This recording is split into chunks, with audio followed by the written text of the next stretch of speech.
we're adventuring outdoors with Wurzel's Bike Shop. My name is Bill Wursel. I'm the owner of Wurzel's Bike Shop here in Toledo, Ohio, and it's our 75th anniversary year. Tonight we're doing our normal bike ride that we've been doing for many years.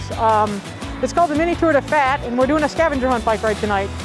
They're allowed to have up to 10 people in their group, so to speak, and they're going to go around Toledo here, north or west Toledo here, and take pictures, and they should be a kind of a fun bike ride.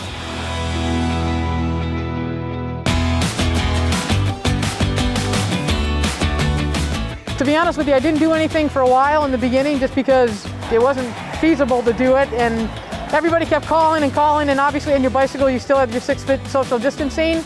Tonight we're going to have everybody spread out in the parking lot anyways afterwards, so everybody's going to be safe and everything here. But we do have a Halloween ride coming up, and again, it's just a little bike ride to get people out and moving and have some fun and communicate with other people. Taking a look at the first and only all-female tattoo shop in Toledo.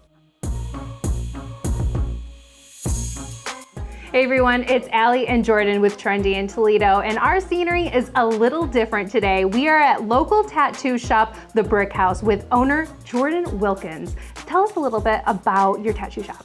This is Brick House Tattoo and Company. We opened up August 18th was our first official day. And we have a little more than just tattoos going on here. We have permanent cosmetics, and we have eyelash extensions, and then we also have an esthetician working here. What made you want to open something like the Brick House?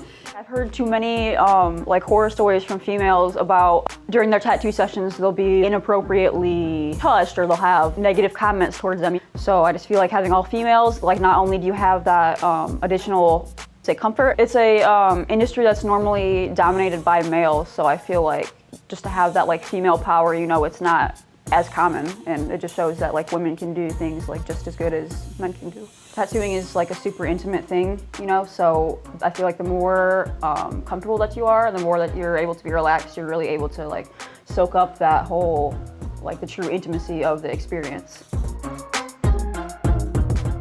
I have never been happier, really. I feel like I'm gonna get emotional, like tear up.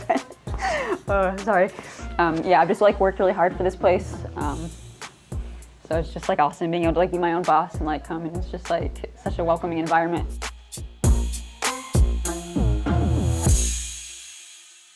Checking in with Sports Nightly.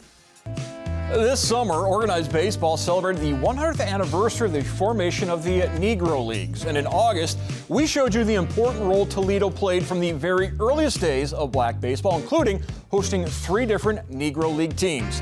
Well, today, the African American Legacy Project of Northwest Ohio, along with representatives of the city, county, and the Mud Hens, announcing there will be a historical marker placed at the site of the old Swain Field, the corner of Detroit Avenue and Monroe Street.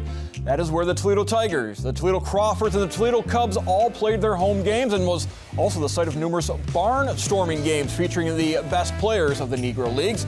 And as much as today is about celebrating the past, it's also about the future.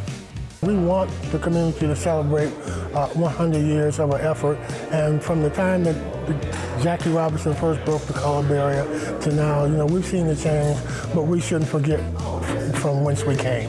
We think that to be able to tell that story to younger people and people older, there's some value in it, quite a bit of value. You know, resilience. The earnest effort to achieve at the highest level, even when the barriers were so high. So these are critical stories.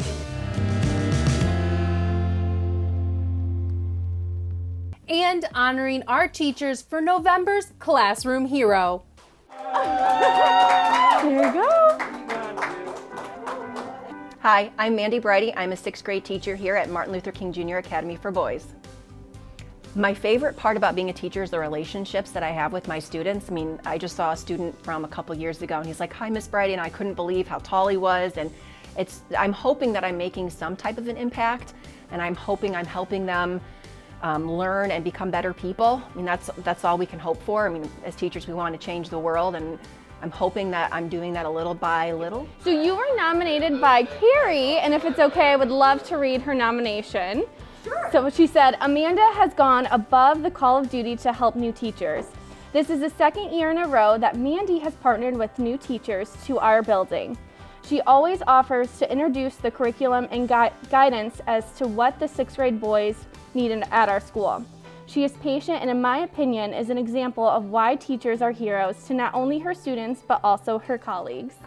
What motivates me, I guess, is the fact that I've always wanted to be a teacher. I've always liked working with kids. I like being around kids because not only do I teach them, but I learn. I feel like I don't ever really age because I keep up with the times with them. They're like when I always tell my parents, when your kids are with me, they're my kids this year too. It's an amazing job. You have to want to be in this field. I appreciate the fact that somebody took the time and my colleagues took the time to actually nominate me. I think of what I'm doing as just what a teacher should be doing, what a part of a team should be doing. I'm not going above and beyond, I'm doing what I feel is expected or what should be expected. I can't imagine, doing this without my colleagues or without them.